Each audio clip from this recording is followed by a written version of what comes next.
Today we are going to talk about provisional cast-ons.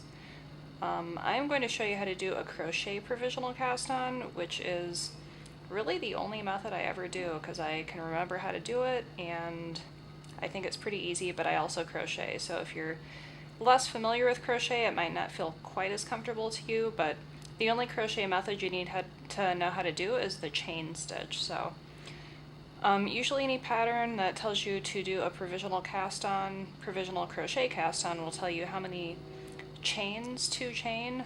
When I'm writing a pattern for this, I'll usually say to chain about 10 more stitches, or 10 more chains than the number of stitches you'll eventually need. So I'm just going to do a small little sample here, and all I'm doing is making a crochet chain.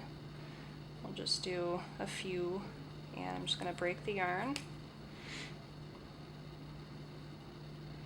And that last loop I'll leave kind of loose there. I don't want this to come unraveled yet, so what I like to do is just tie a little loose knot there. And so here's the crochet chain. That's what it looks like from the top side. You can see the sort of little V stitches, and if you turn it over, you see this little row of bumps on the back, and that it is through these bumps that we'll be picking up our stitches for our knitting. So I'm going to take my working yarn, and starting a few chains from one edge, I'm going to go through that bump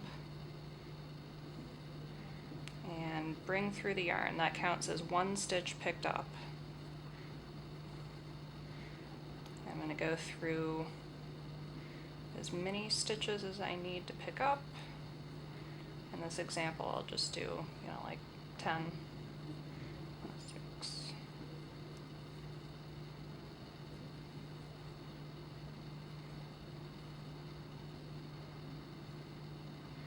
So be sure that your chain doesn't get twisted. And that is what it should look like after you've picked up your stitches with those little V's around the bottom there. And at this point, you just start knitting. You just start doing whatever your pattern tells you to do until the point it's time to unravel the crochet chain and put those stitches on the needle. So here is what my knitting looks like after a few rows, as you can see, and I'm going to pretend now that it's time to go back and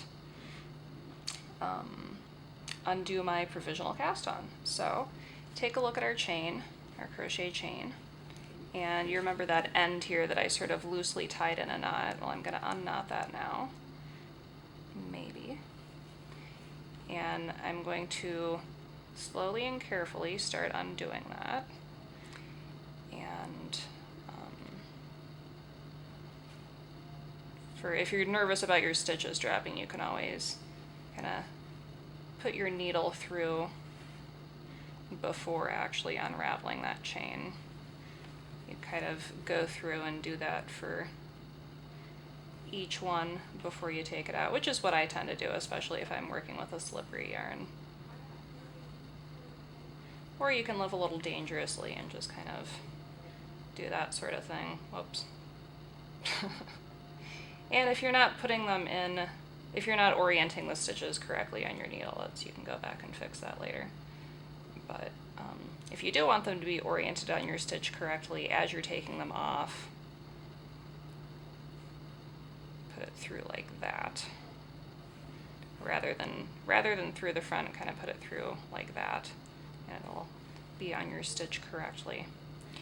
So in the scarf cardigan pattern from the Superwash book, the reason for the provisional cast-on is that there is what's called a turned hem, and it's where you knit the provisional edge together with the working edge. So what happens here is, this is the row I was just working with, and this was the provisional edge. I'm gonna kind of fold those together so wrong sides are together, and in order to join the hem, I'm going to knit the stitches from the working needle together with the stitches from the provisional cast-on. So basically I'm just going to knit 2 stitches together across the row.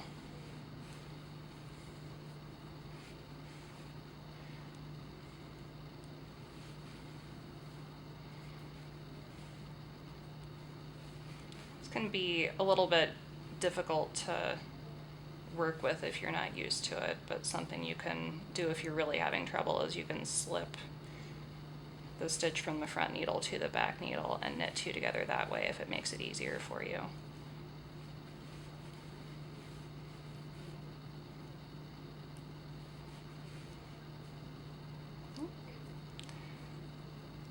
But that's really all there is to it, and that's what it looks like on the back side. You've got a little ridge there. So I hope this helped, and good luck!